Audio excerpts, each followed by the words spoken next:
Okay, sorry about that. We're doing a live streaming on YouTube tonight, so I just had to initiate it on my phone with my finger. I'm sure all of you know how that goes. So we're going to start the evening off with Don telling us about the Ocean Globe race, how it started, and then also about the exciting Cape Town stopover. And then I'll continue on with a very short presentation about our participation in this wonderful event. So yeah, I don't think Don needs any introduction, so I'll just give him an opportunity. Okay. Okay. Thanks, Gerrit. It's quite fun to be here for two reasons. One is to support Gerrit and his campaign, which is really exciting, especially that we're now coming to Cape Town. Before I get into it, I'd just like to introduce Aida up the back there. I think a lot of you, she's as famous as I am, of course, and I'm not famous, so she's not famous. You know, we just do what we do. But anyway, Aida is events and PR for Ocean Globe Race professionally. And she's an extreme volunteer doing everything for GGR while we're here for GGR.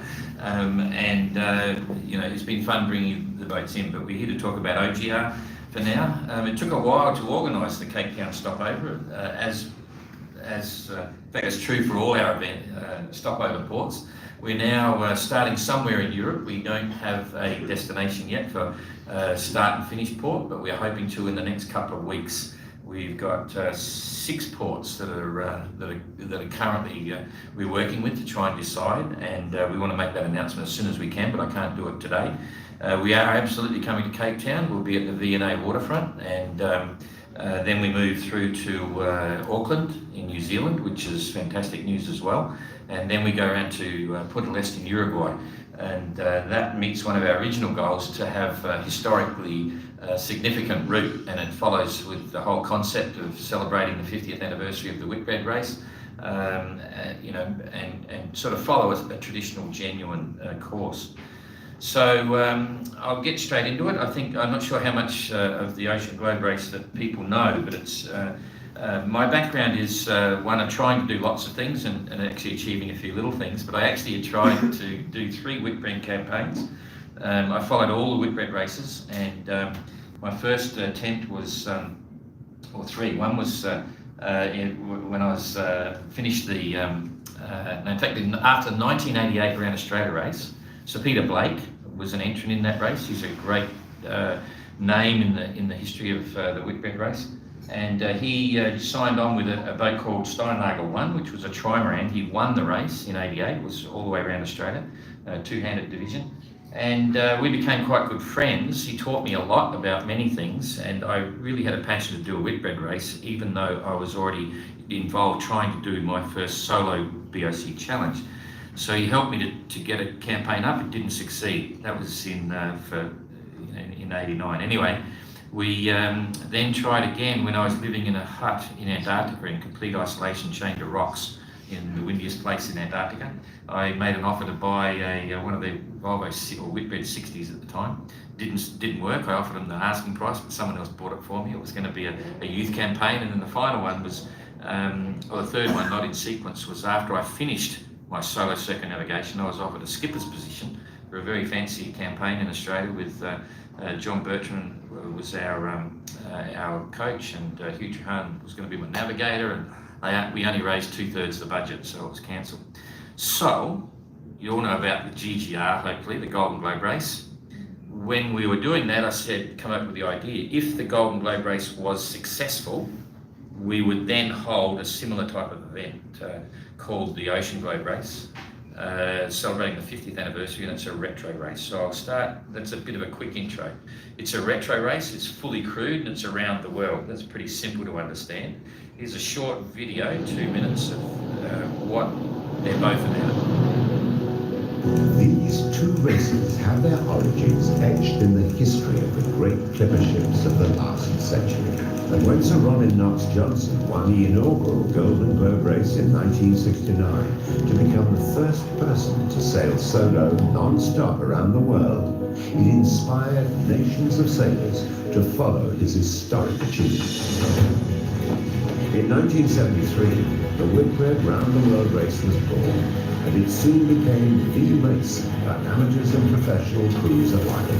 Man and woman versus Mother Nature. With Volvo's involvement in the 90s, it became a purely professional race. The Formula One of Grand Prix ocean yacht racing. Now we've turned back time, stripped the boats of modern technology, amateurs against professionals, and you have the opportunity to give your company a place in history, with the world witnessing the solo sailors in the GGR and the crews of the OGR in what will be the 50th anniversary of the original race. So that's the essence of it. Okay. So it's around the world. I've just described the course. There are 4 legs. It's about 30,000 miles. We've got 20 confirmed entrants at the moment, and that covers through for around about 350 sailors that'll be involved, up to 450 sailors, because you can actually change and rotate the crews up to 70% of the crews in each of the stopovers. There's quite a few sailors involved. It's retro racing, so the boats have to be designed pre-1988. We're particular on the types of boats, which I'll explain in a minute. There's no GPS, no high tech allowed, no computers, no iPhones, nothing like that. You're back to sextants, celestial navigations, and paper charts. It's all about, we've got mixed gender crews. You have to have a mixed gender cruise, and at least one has to be under 24 years of age. They're basically all privately owned boats, not like professional sailing where they're all owned by corporations and so on. And we're concentrating and focusing on a minimal environmental footprint. We'd rather perform and do things rather than shout about it, but we are aware of the sensitivities of any event, and using recycled boats is a good start. If we get the right partners, we hope to have a good, solid educational program. And we're expecting the event to start September the 10th next year. Oops, daisy. Where are we? Here we go. Yes. So there are 3 classes. The first class, Adventure class, is named after Adventure, which was a yacht, a military yacht in the first edition of the Whitbread. Boats from 47 to 55 feet.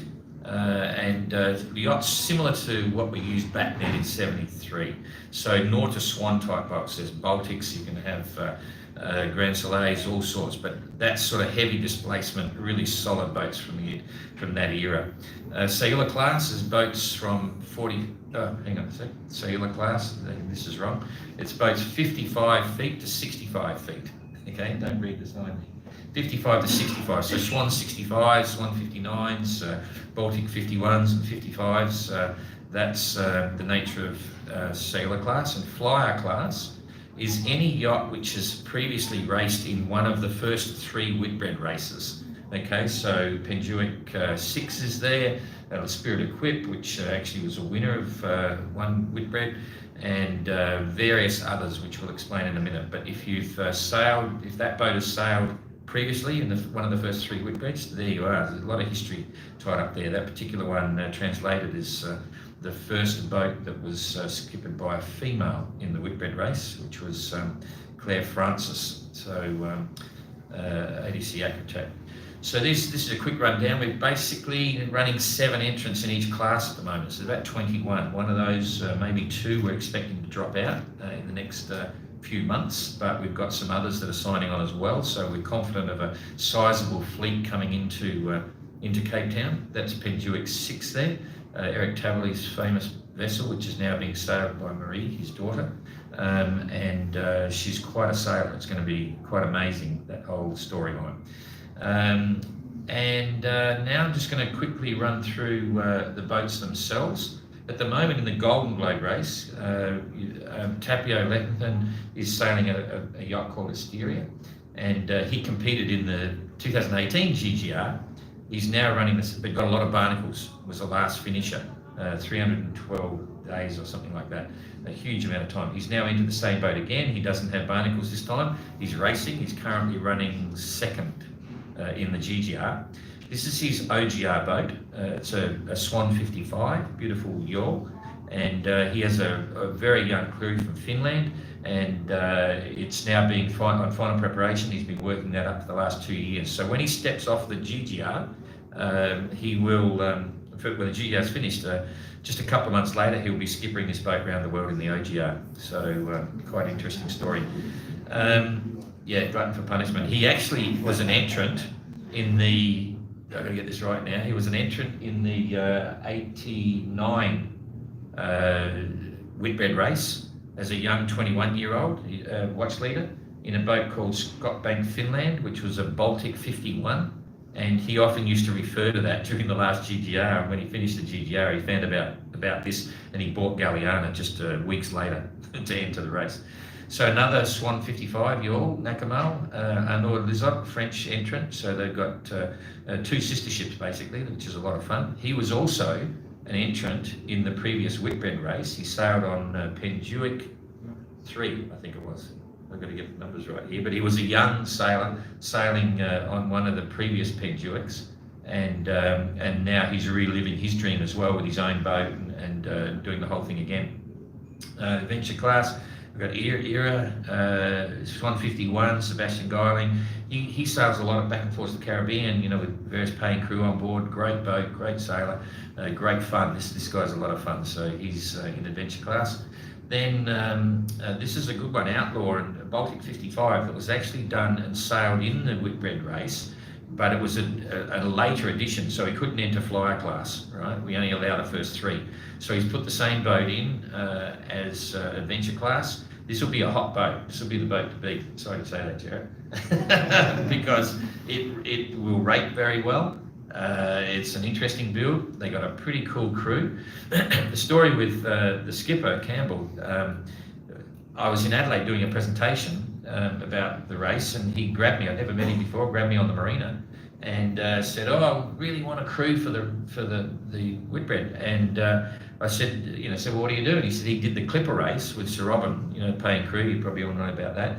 And I said, well, why do you want to sail on the boat? Why don't you get a bunch of people together, some of your old crew, and make your own entry? Because if you get a group, you can make this little commune and do it. That's exactly what he did. He put it out there, and he's got a crew, and they all have shares in the boat. 5 of them own the boat, sort of thing. And they put in about 100 grand each or something, and then they've got some couple of paying crew, and at the end of the race they just cash out the boat and they get their whatever the money's left, back again. So it's quite a story. And one of his crews, the son of another Whitbread sailor, and so all the boats are full of amazing stories. Adventure class again. Who's this? I've seen this one before. Gerrit. Oh, there you go. So this is a great story. I'm not going to tell you about it because he can tell you, but he's told me a few things, and really impressed how he said the boat had to meet certain criteria. I'll just give you one. Had to be the cheapest boat he could find. So I'll let you carry on from there. So they probably got a chance, but we'll wait and see. Just sort of average. Anyway. Another one, adventure class, Venus. He's my Spanish conquistador, but he's not even Spanish. He just looks Spanish. He's a great guy. Have a lot of fun. They bought this boat, the Baltic 51 in Tahiti, and took a year to sail it home.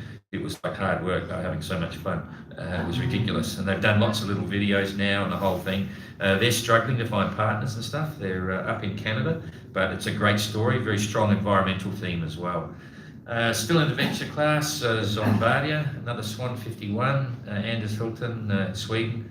These are really cool boats, and their layout down below lends themselves well to having a 10-man crew. They've got some pretty neat cabin arrangements and so on. Very safe boat. It's just ironic that we've got a lot of Swans, but there's a lot of other different types of boats you can use as well.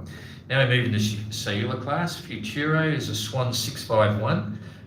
This is a big, powerful boat, really big. These are going to be pace setters as well. Dominic builds some of the fastest boats in the world. He's previously the owner of Multiplast, so all of your Ultims and half or more of the Amokas and a lot of the new Class 40s and so on. That's Multiplast. They build the biggest and the best. An amazing operation. When he called and said he's going to do this race, it was his dream. He had a Swan 65 before. Great guy, incredible. His crew is all friends and some big names in sailing. The guy, the fastest boat in the world, now doing one of the classic retro type races.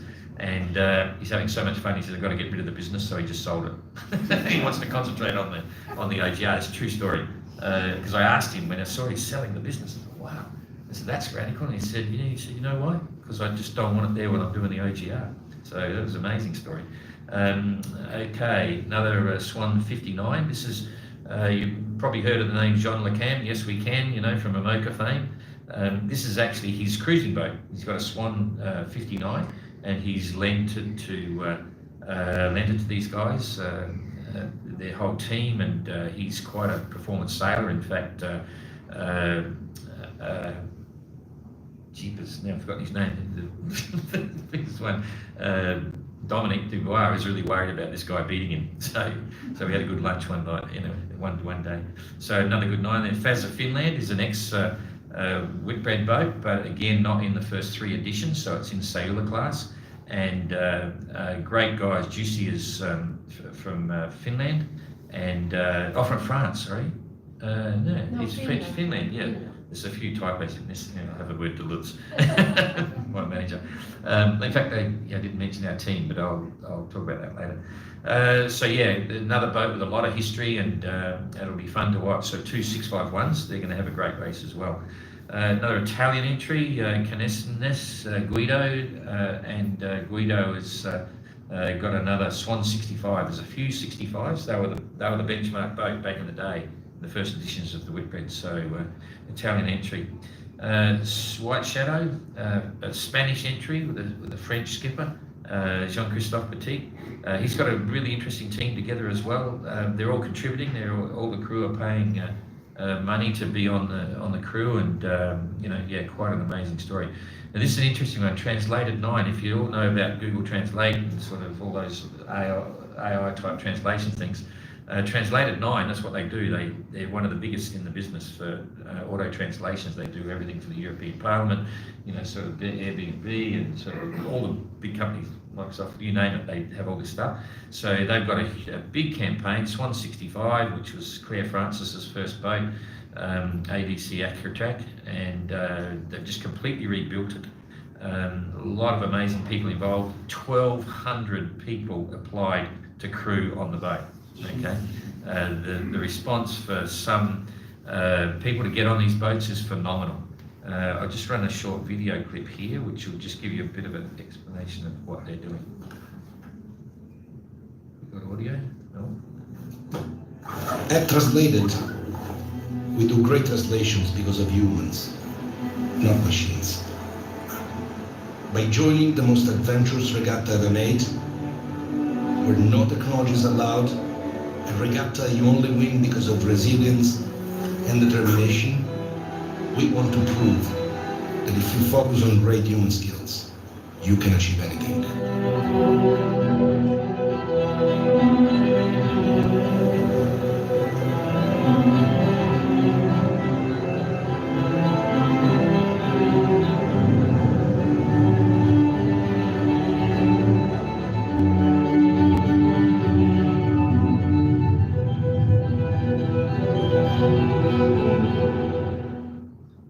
Isabel, Marco's wife, with the beanie on. When they decided to do this, he'd never sailed on a boat in his life, right? Never. And same with his wife. They thought we better go and charter a boat first and see. And it's grown from there. They both got seasick and all the rest of it. They bought a second boat to manage the crew selection. So they got a boat in San Francisco, and this one in the Med, which is the one they're going to use for the race. And they've got a huge process with some really amazing people, and it's fantastic for us as organisers. It's very exciting because it inspires a lot of other people, you know, a huge sort of thing. So that's another great story.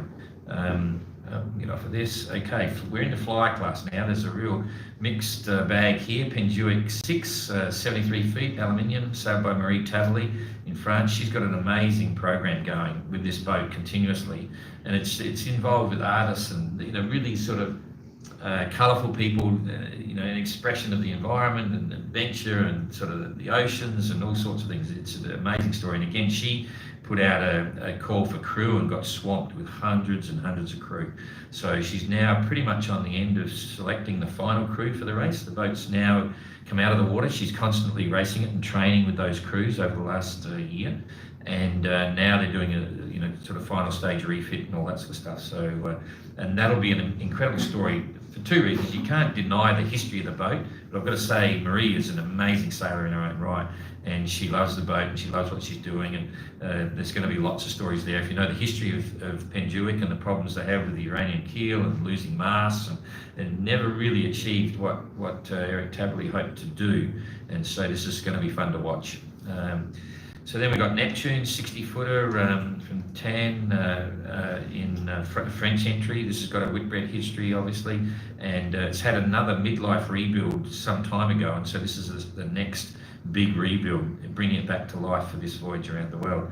Morbahan, with this one, all the early boats that did the Whitbreads, a lot of the crews became famous or well-known sailors, but this particular boat, virtually everyone on it became champion solo sailors. I won't go through the list now, but if you look back at the history, this was one of the smallest boats ever in the Whitbread, 42 feet. They had a scoop on the back of it to get the IRR rating up to minimum spec to do the race.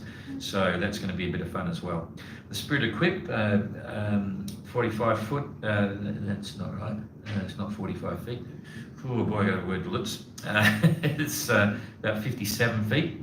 She did three, I've got to remember the numbers, I've got to be careful. I think it was 3 or 4 editions of the Whitbread in various forms, and this is the shape that she was in the last one when she won it. Okay, she was the only French yacht to win the Whitbread on corrected time, and a lot of the sailors from here also went on to do big things, and the skipper at the time, when won the race, is sort of like, we call him the godfather of the boat.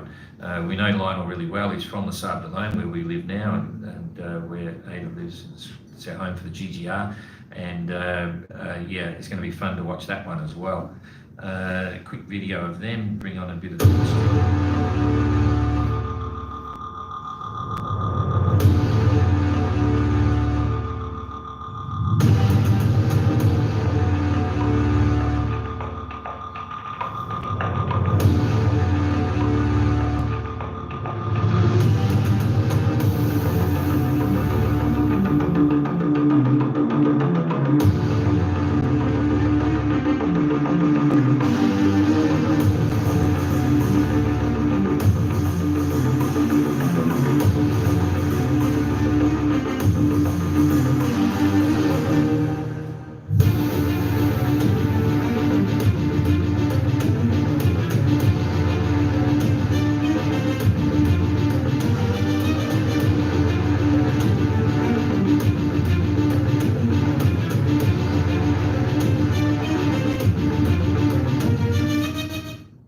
Most of that footage was taken in their delivery from South America back to France. They bought it down there, and they've now done a refit, so it's all out there.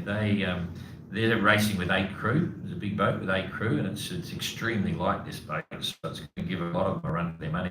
They're already neck and neck with fighting it out with Marie on Penduic 6 in some of the events up in the Northern Hemisphere up there, so quite a bit of fun. We've done that one. Okay, so we're into Cape Town stopover. So we confirmed that the restart should be, or could be, maybe on November the 5th. We can't confirm the restart dates yet until we confirm the start-finish port, because there may be a week or so change on the exact dates, but we think that's fair to say it's going to be around about November the 5th start. First boats will be here for at least 3 weeks, maybe even a bit longer, and then the others will stagger in as they arrive. And the slowest boats, it depends. It depends on a lot of things, but it'll be a fun stopover. We have a long-term vision for OGR. We've already declared quite categorically that there will be another edition in 2020. 3, 4, 5, 6, 7, 2027 and 31. Okay, and so that's part of the deal. So now that we're coming to, at the moment, we've got a commercial arrangement with V&A Waterfront. In other words, we're just buying our berths there. We don't have any partners here yet, but we will be talking to the various people, and that's one of the things that we offer. You know, it'll be hopefully a permanent stopover. In the Whitbread, been here 73, 71, 81, 85, 97 as it goes, you know, so it's part of the history, and that's what we're celebrating. It's good for us. It's a great place to be. The entrants are really excited about coming here.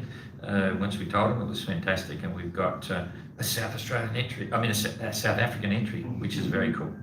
Okay, for us, I've been doing this sort of stuff for a long time. First big event was in '88 and around Australia Yacht Race, and then mainly I've been doing my own adventures, but organising a lot of major adventures, minor adventures, and so on. So we've been at it for a while. The GGR's on now. That's all we need to know about that, and I think that's really all I've got to say, other than the fact that we're happy to be at the Royal Cape Yacht Club, where we are now. They've been very supportive of the GGR, and they've confirmed that they want to be hosts, or they will be hosts, and we've agreed. Fantastic. We've now got a host yacht club for the OGR when it comes to town, and that's important because all the crews will be looking for somewhere to call home, and this is where it's going to be. So we look forward to having a bit of fun as we go forward. And the new renovations are just on time, you know. There'll be some good parties, I think. When I was here in 1990, the current restaurant and bar, we used to have outrageous fun in that shed, you know, back then 30 years ago. So I think that's about it for now, Gerrit. If you want to take over, and I'll.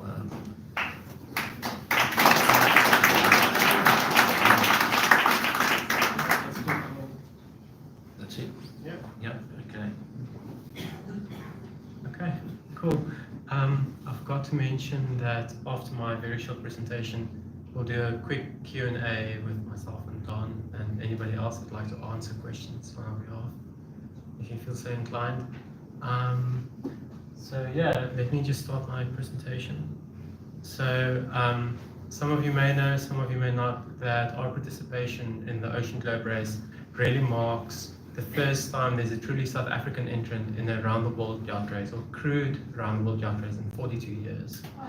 The last person... I don't know if that's just a warning sign or a really good thing, you know, but we'll find out in due course. So I believe the last person that entered the Round the World Yacht Race was Padda Kiddle, a member of the Royal Cape Yacht Club in 1981 on a Swan 65 Exargo 3. So I'm glad that we can also enter a Swan in a Round the World Yacht Race. So it's great that there's some continuity there.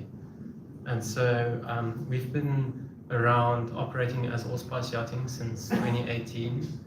We used to own a 44-foot catamaran, and we did a lot of commercial trips on that, several offshore races, Cape to Rio, St. Helena race with Mark Wanenberg as skipper. And then we did some research expeditions with Greenpeace and some Southern Ocean voyages to Tristan da Cunha, things like that. So we're not quite out of our depth here. At least from a management perspective, I feel like we've got this. So, yeah. So just a quick thing about the boat. It's built in 1988, it just made it. It's a Swan 53, which we named Sterna.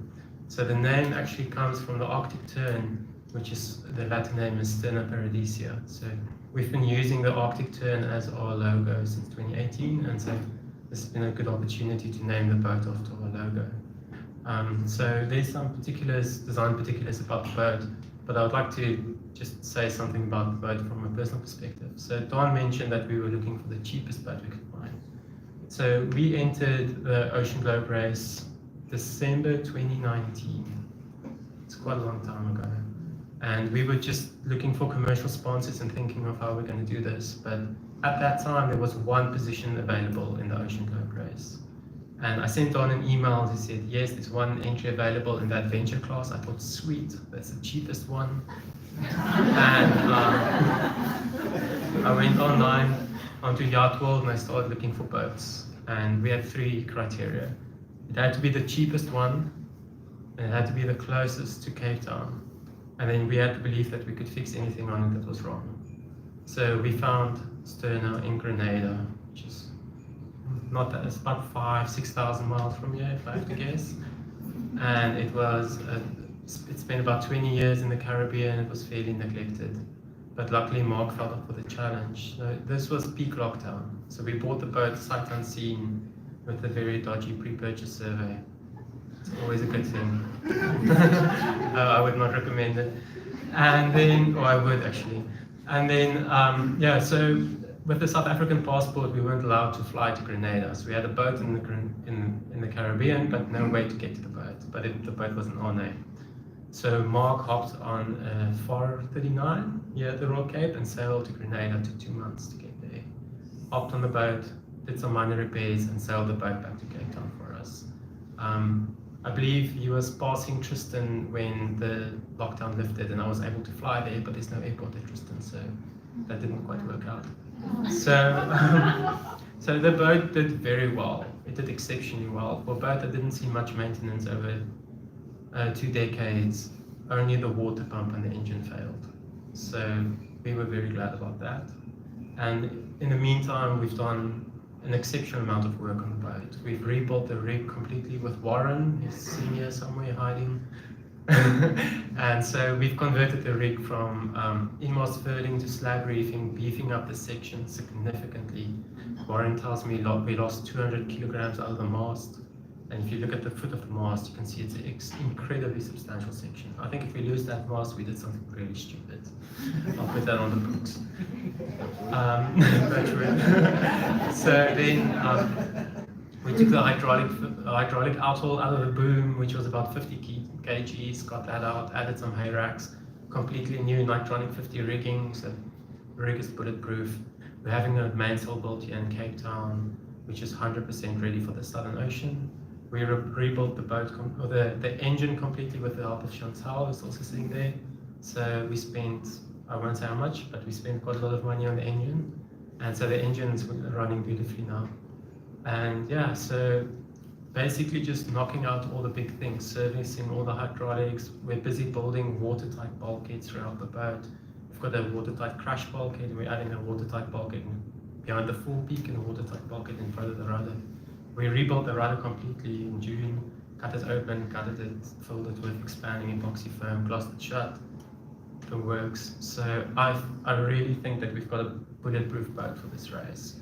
And it's good because we're sailing with the amateur crew, which are these suckers over here. So I'm joking, but they're all great people. So it's very important to us to have a very enthusiastic and capable crew. And it's very difficult as a South African entrant, putting your name out there saying, hey, I'm doing this thing, it hasn't been done in 42 years, but we're gonna do it. We've got the boat, we don't have the money, so please, have faith in us and let's try this. So these people signed up. So we are funding the majority of the race with paying crew. Each of these crew members are made a financial commitment towards the campaign. And so we use that to refit the boat, get everything ready, pay a few meager salaries, and then leave Cape Town in January for the Cape to Rio. So I just quickly want to tell you about each of them. So the first one, which is top left, is Melissa. She's also sitting around here somewhere.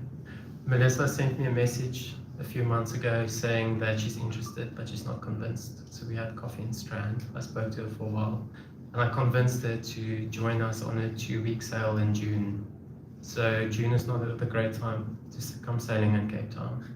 So we spent the day beating into 35 knots and 4 meter swells from the Royal Cape Yacht Club to Simonstown. And everything was leaking and it was great. So we got to Simonstown. When the sun was setting, we dried out the boat. Next morning, the wind shifted. We sailed back to the Royal Cape. We beat it into 35 knots on the way back to the Royal Cape. So that was her first introduction on the boat. And then she signed up full time. So Melissa is a very accomplished sailor. She's got an MCA Officer of the Watch ticket. And she signed on as our first mate for the Ocean Globe race. So I feel very fortunate. Then the second person is Brittany. Brittany has been fundraising from the US for a few months, basically collecting any money that she can through friends and family and doing raffles and various things at yacht clubs to get the funds to sail with us. She's also an EMT, a ski instructor, mountain rescue person. So she will be our medical officer on the boat, and she's also a very good sailor. So we look forward to having her on board. The third person on the top row is Ben Lam from Japan. So you can see we've got a very international crew. Ben did 2 legs with Clipper.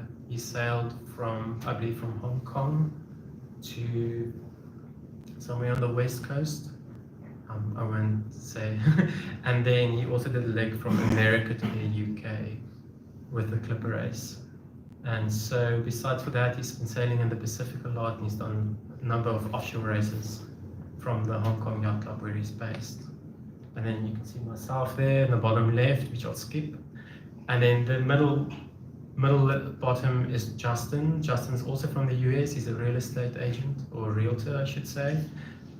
He's relatively new to sailing. He's been sailing only for a number of years, but he's been really getting a lot of miles under his belt, doing a lot of deliveries between the Caribbean and the East Coast, as well as any sailing opportunities he can get himself involved with. Justin also flew down to Cape Town in June and was part of our experiment in June, sailing the boat. I'm saying experiment, but during that time we did manage to cover about 700 miles just up and down the coast here, so it was actually quite fun. And then the last person is Fergus MacDonald from the UK. Fergus is an ex-banker from London. He's semi-retired, and at the moment he's trying to be the first person to climb the 7 summits and sail around the world. So he's already climbed several of the big mountains, including Everest and Denali. He's heading to Antarctica in a month. And so I feel like he will add a lot of support. Yeah, I think he'll be extremely valuable to our crew. Then besides for the crew, you can see here we are also planning on signing up a youth crew. We haven't signed up to anyone specific yet, mainly because it's very difficult to secure funding for youth crew. But we've been working and talking with some very exciting organizations in England and in the US to see if we can sign up at least 4 youth crew. But you know, at the end of the day, it really depends on the commitment of the crew and how much they can muster themselves. You know, it's not a free ride. It's a very, very difficult thing to get involved in, and so it really requires a very serious commitment to be involved in a campaign like this. And so there's really a lot more involved when you choose the youth crew, and so I'm sure we will get some very, very excellent young sailors to join us. And then last person I would like to mention is our Cape to Rio skipper and campaign.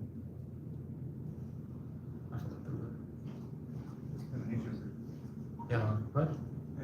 Advisor, thank you. My mind slipped. A campaign advisor, Justin Taylor. So Justin did 2 races with the Clipper race as skipper, and he was the director of the Clipper organization for several years. And so I've been talking to him for a long time, and he signed up to be our skipper for the Cape to Rio and to help us develop some crew training material and just help us figure out how to operate the boat, how to sail the boat safely, how to train the crew, and just essentially help us gear up for the around the world race. You know, a field that he has a lot of experience in. So we really look forward to working with Justin next month when he comes down to Cape Town. Cool. And that's it for me. Just short and sweet.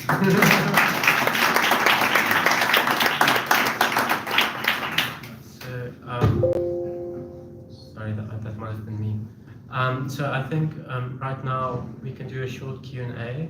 There's still lots of wine left, and then all of you are very welcome to come and have a look at the boat. Unfortunately, it's a bit of a walk, but it doesn't take more than a few minutes. We can show you where it is, and then if any of you are interested, we can go and walk down to the boat and have a look. Okay. Cool. Yeah, so any questions? I said to Don, if there's no questions, I'm going to start asking you questions. Yes, at the back there. The first question is always the most difficult. That's so true. ask the second question. Okay, does anybody have the second question? Yeah, You see? Yes. with these regular races, you're using only sextants and no GPS and all the rest of it. What are you doing about weather? Because the weather is a safety aspect of it. Will they have access to weather routing and all the weather information that's now available on the internet? Will they have that or not? The short answer is no. That's a safety issue, isn't it? It is a safety issue. So we are allowed a weather fax. So we can download synoptic charts and various other weather information that we can get over weather facts. We're also allowed any weather information that's in the public domain. Don could correct me. Yeah, now we can go forecast. Yes. Well, meteorology. Yes. Yeah. Okay. So Don can Explain that. It's obviously an interesting subject, but whether out in your head, okay, it comes down to the situation where you could say, some people say that a 45-foot yacht is unsafe in comparison to a 90-foot yacht. You know what I mean? You set your own standards. And it's very fundamental that all the skippers and all the mates and key people on the boat have a sound understanding of all the weather and how it works and how to interpret the interaction between the various systems and the sorts of weather they're going to get on the way around the world. The GMDSS system of weather forecasting is established. It's covering all ocean forecasts all the way around the world. And if you have a very good and well-installed HF radio, you can get that for every ocean in the world. So you'll get all the key data that you need to stay safe. After that, there's bonuses. You obviously have a barograph and a barometer, and with your own knowledge, you can determine where the centres of highs and lows are and so on. In terms of safety, and part of the reason, I'll carry on with that theme, part of the reason we do that is because it puts you back to a system where you've got to think about the weather rather than just read a screen. And so what level do you take it to? In terms of weather routing and trying to avoid any large storms, as the organiser, what we do, and I'll just relate to the Southern Ocean, if we see anything coming that's above sort of, in fact there's no hard rule to this, because it can be, we could say, okay, anything over 35 knots, or sometimes we might only notify the entrance when it's over 40 or 45. It depends on the nature of the wind direction, wind strength, sea state and so on. We give all of that information to the entrance via satellite and give them suggested weather routing to minimise the impact of any storm fronts, or where they should go to minimise those impacts. And having given them that advice, it's up to them to decide whether they want to take it. So we're leaving the whole issue about how they get their weather to the entrance themselves. It's mandatory to have an HF radio on board, and they need to know where the signals are coming from, what stations are forecasting and what frequencies they're doing at what times they're coming up. The weather facts, if it's installed correctly, you'll get very good coverage in the on the North Atlantic from America and Canada, which was proven in the GGR. The guys that had weather faxes that were working properly, they were installed properly and so on. We're getting weather, substantial weather maps out of that. Coming through Australia and those parts of the Southern Ocean, Australia is still transmitting the HF weather faxes, and there's opportunities to organise their own skeds as well if they want. So there's any number of things they can do, but yes, we don't allow access to internet weather. There's no satellites. There's no windy TY windy on your computers and so on. But it's not unsafe. It's just not what you get if you want the whole package. And we don't hide from that fact. Any follow-up questions? Does that answer your question? Not really, but. From an entrance perspective, I feel that in any endeavour of this nature, there's a large amount of personal risk involved. And I feel like the notice of race is very clear. It tells you very clear what's allowed and what's not allowed. And if you read through the notice of race, which is essentially a contract, and you feel at the end of the day that this is still something that you're very interested in, and that you are comfortable with the risk, then that's that. And that's a very personal decision to make. And it's a personal decision for every person that steps on the boat who's required to read the notice of race. So, besides for all the things that Don said, that's my answer. So I understand there's a safety consideration as well. I think that with a barograph and some basic weather information, you can plot the highs and the lows, you can see how big they are more or less, and that can tell you more or less what you need to know in the Southern Ocean. Besides for that, like Don says, if there's anything serious coming, the race does take some responsibility in alerting the various boats. we don't take the responsibility, but we certainly do our best to give it to you. The other thing is Well, that thanks people, for that clarification. the other thing that you're forgetting here is the basic fundamental of sound seamanship, common sense. And if your boat is not capable of withstanding the ultimate storm, you shouldn't be on that boat. That's the bottom line. People tend to, yes, you can make it as safe as you possibly can and keep putting it there. But you get to a point where if you have a well-found boat that is capable of handling the ultimate storms, and you have a barometer and the wet finger going like that, it's not unsafe. You know, you go out there and you face what is put in front of you. And yes, Gerrit's right. If there wasn't risk in this race, we wouldn't have any entrants because everyone's a risk taker. It's got this unique attraction. What you have to do is do everything you possibly can to mitigate that risk, and you have to be in a position where if you ever seek assistance, you have to look your rescuer in the eye and quite clearly say, listen, mate, I did everything I possibly could to make your life easy to come and get me, and we didn't plan this, but accidents happen. You know, and that's a fact of life. And the OGR is not unlike any adventure that anyone might undertake.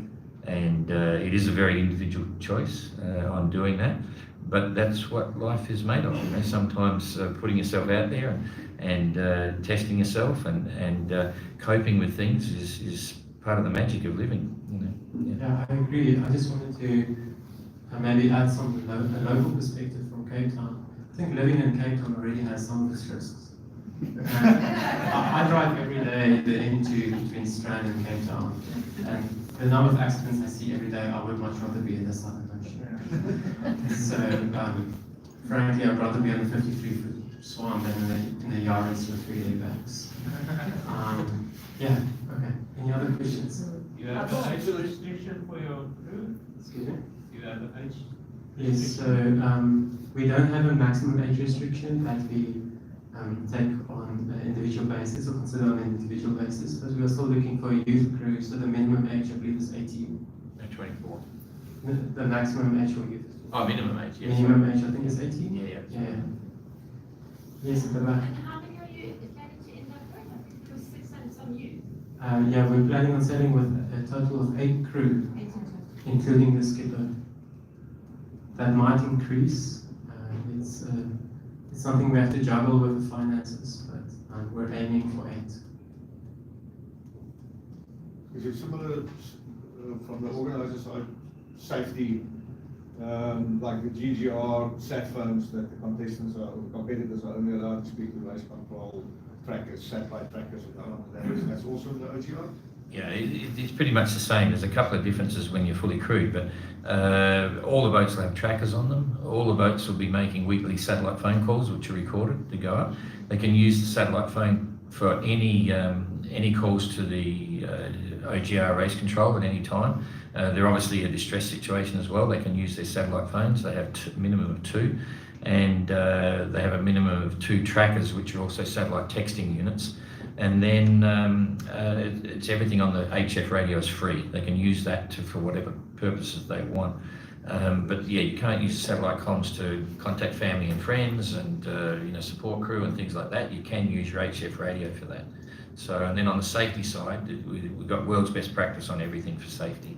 All the usual thing, the GPS chart plotters and AOS, beacons that turn on automatically when your inflatable life jacket goes off if you fall over, and all sorts of training. That's under covers during the race, so you can't see it.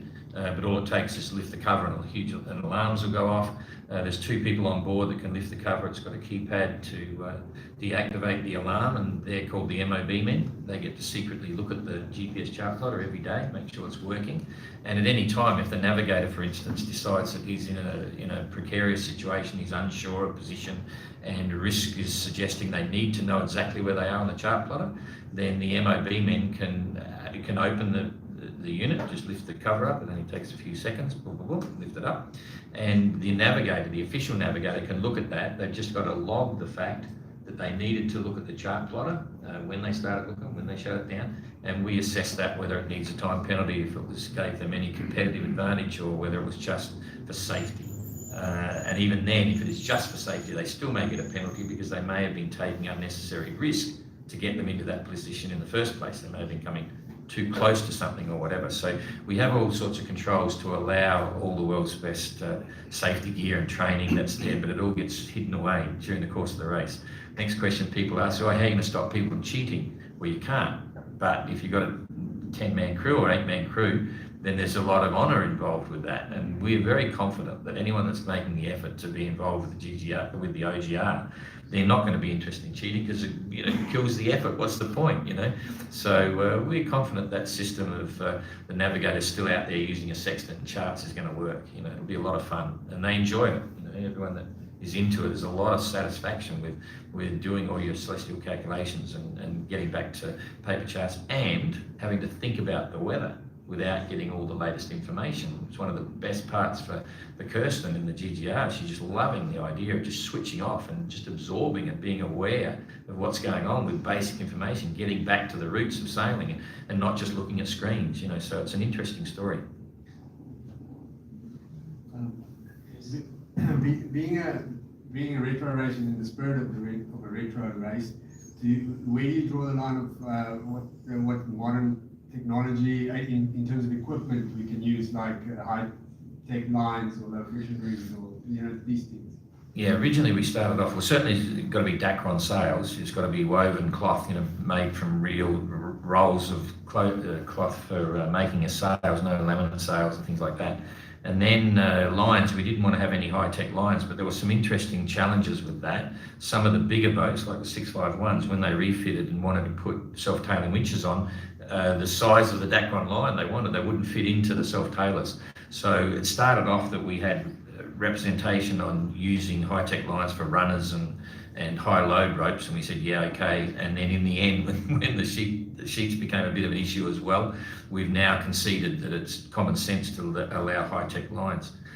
Most of the other things we haven't allowed, so it's, but sailing wise, you can still use rope clutches, you've got self-tailing winches, you've got furling gears if you want, but there's things like, if you want gyro stabilized binoculars, you can't have that, you've got to have ordinary binoculars. We have some quirky ones, like we don't allow dark wet weather gear. It's got to be red or non-white, or white, grey and black, and so on. Black's the colour of the moment. I mean, it's just crazy to me. So we ban all that sort of stuff and so on, but it's common sense on the retro thing for equipment and so on. But there is guidelines and rules. Yeah, I can just add to that. I think we've refitted the boat extensively now, and I think that we've kept the boat to the OGR rules during the refit, and I think there's no difference between what we've been doing and a wild-found cruising boat. So we've got Dyneema sheets, Dyneema lines, Dyneema running backs. We'll put on Dyneema lifelines with some chafing gear. And then we found the blocks on the Swan. We still have the original blocks, they're bulletproof. But I believe you're allowed to use some low friction rings here and there. And so if you were to fit out your boat for cruising, and you had a good budget, but you're not going to bust the bank on some really expensive high-tech stuff, then whatever you'll end up with will probably be fine for the ocean boat race. Yeah, there's some boats are coming in with carbon masts and carbon winches, and the reason for that, for instance, is that any of the boats that had carbon prior to lose track of time now, when did we announce the race? I forget now, 3 years ago, when we announced the OGR, if someone bought a boat that already had that carbon equipment on it, we leave it there. They don't have to get rid of it and buy new stuff, but it'll come out in their IRC rating. They'll get a penalty for having the carbon mask and all that stuff. So on a handicap situation, it'll level out. And just recently, we allowed a few people had bought boats and they had hydronet type mainsail or something which is in perfect condition, which is a little bit exotic, and we've now run a situation where if someone can show that those sails were on the boat before the OGR was announced and they don't quite meet the rule, within reason they can seek dispensation for that rule of having to have Dacron sails. We don't want to price people out of the market, make them waste money. That's the main thing. Yeah, it's interesting, but with sails, I think a well-cut Dacron sail is just as strong as 108. Yeah. If you look at Fabio in the GGR, he's using the same sails he did his previous circumnavigation with, and that's all Dacron. Yeah. So we've been working with the sail loft in Cape Town, and we've made that mainsail bulletproof. We use some of the best material that we could afford, and we've designed the rig and the sail to be really reliable for the Southern Ocean. So we've added more batten cars that you would normally find in a mainsail, and just did a lot of things like that. So I think that at the end of the day, high-tech sail material, for example, is really not needed for a thing like this, or for a race like this. And other high-tech stuff like carbon winches and carbon masts, that's just overkill. I don't think that adds enough. They're actually not allowed unless it was bought on the boat. Yeah, but it doesn't add a safety factor. No. And so I'm not interested. Yeah. Rufus, does that answer? Yeah, no, that was, Okay, any other questions? Yes. I've got one, with the GGR happening right now, and especially now with them coming past Cape Town, so it feels very real. Was there something, or is there something that you have learned that when I didn't think of that? Like, what's your experience with like plotting your planning with your race against the GGR? It's an interesting question. I've been struggling to follow the GGR with my head in a bilge.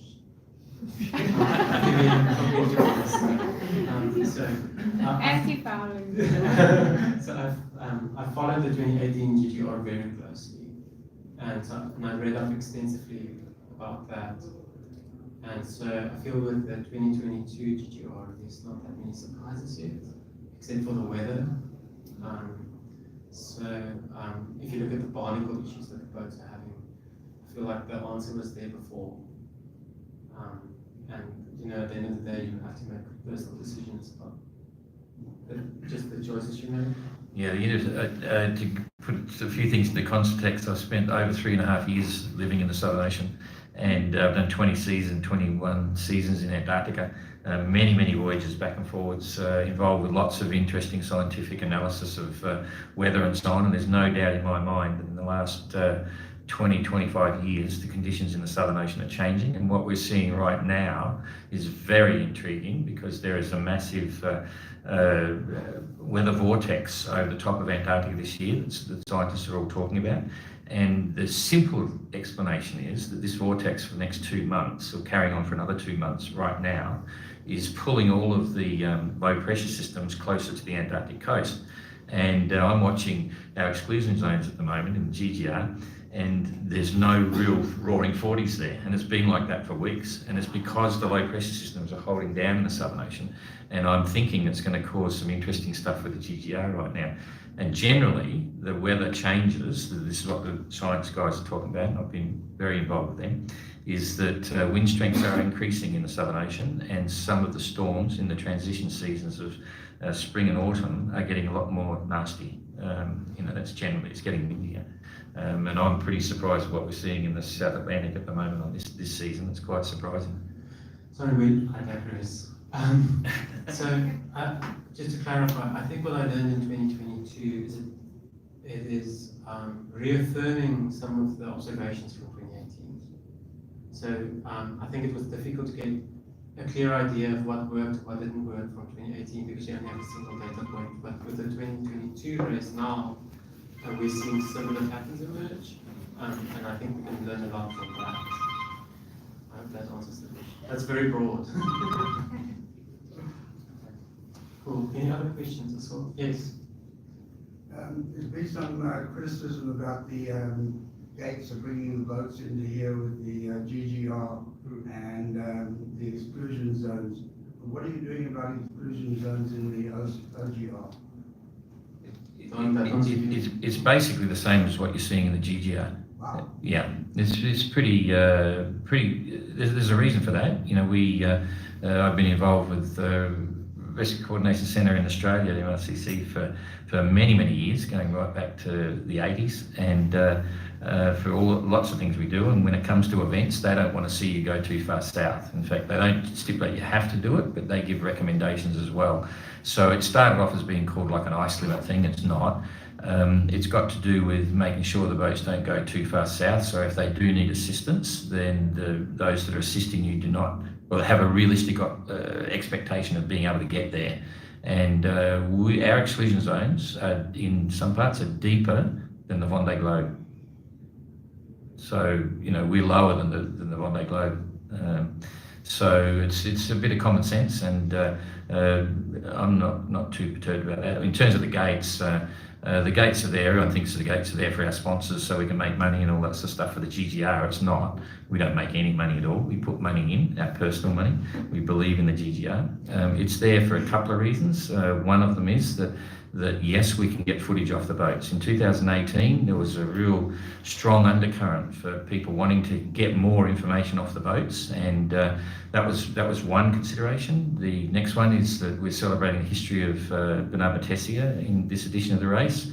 2018, it was Suhaili, and Matessia came to Cape Town twice to, you know, slingshot his films and get messages out to the outside world. He didn't even have a radio for weather reports. A few of them didn't.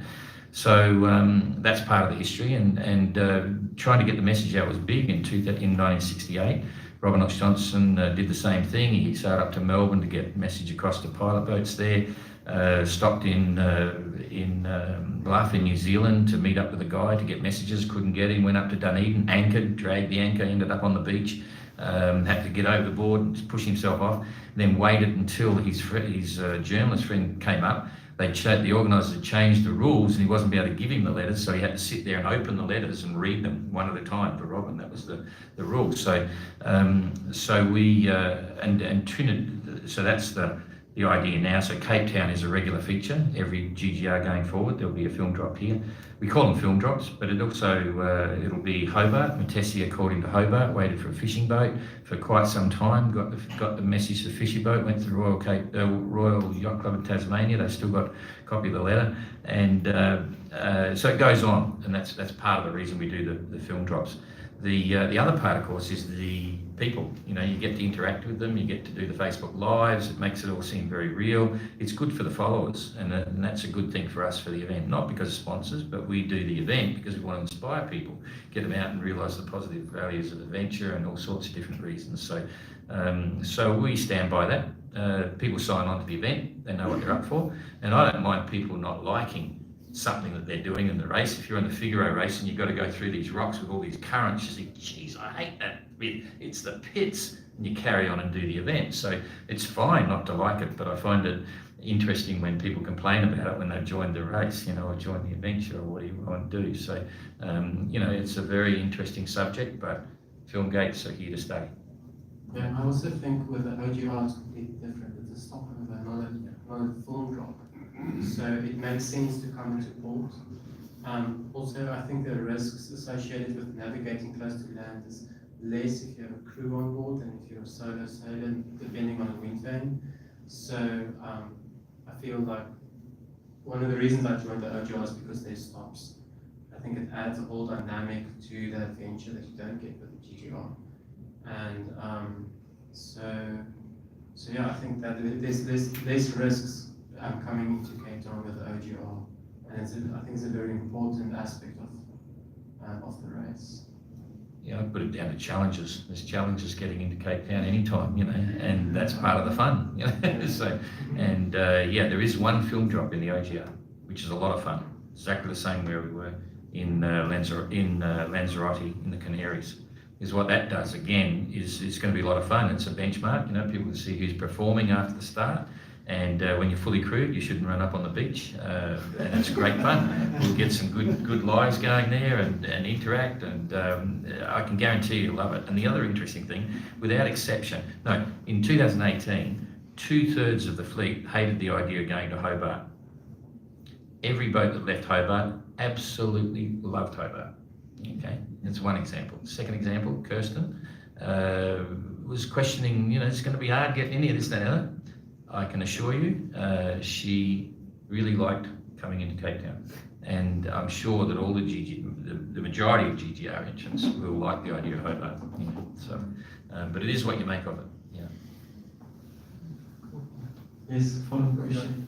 Just going on with the limits, how did you decide on 44 degrees south for your zone? It's an arbitrary line. It's the sort of. If you look at Windy today, they're north of 44, it's all headwinds. Yeah, South of 44, It's, there's a low pressure, and then there's nice westerlies, and the one-day glow, the exclusion zone was much further south. Yeah, I'm with you totally, because I'm agreeing, I'm seeing what's going on there. But basically 44 degrees south is part of allowing enough room to get into the roaring 40s, and this season it's not looking very encouraging, so it's going to be demanding.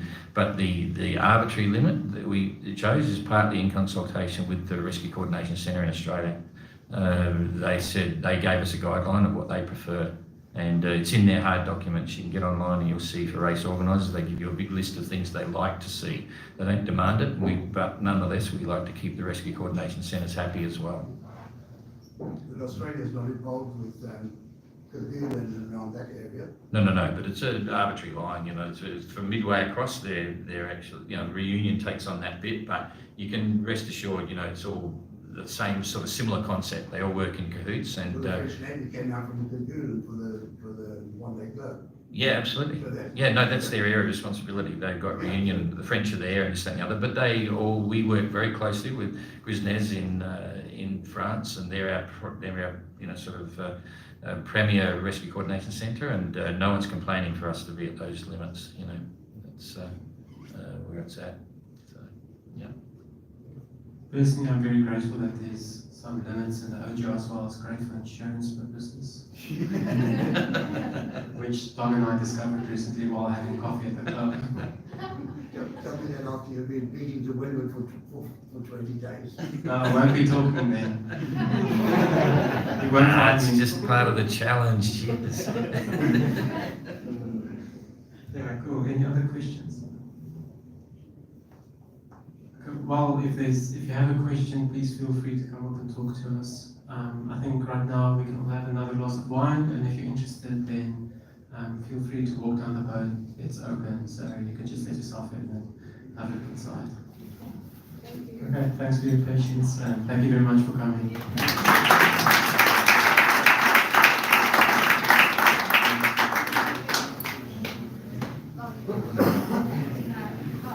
Want to run a bit of the film?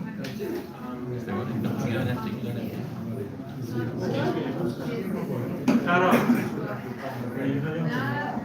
Excuse me, everyone.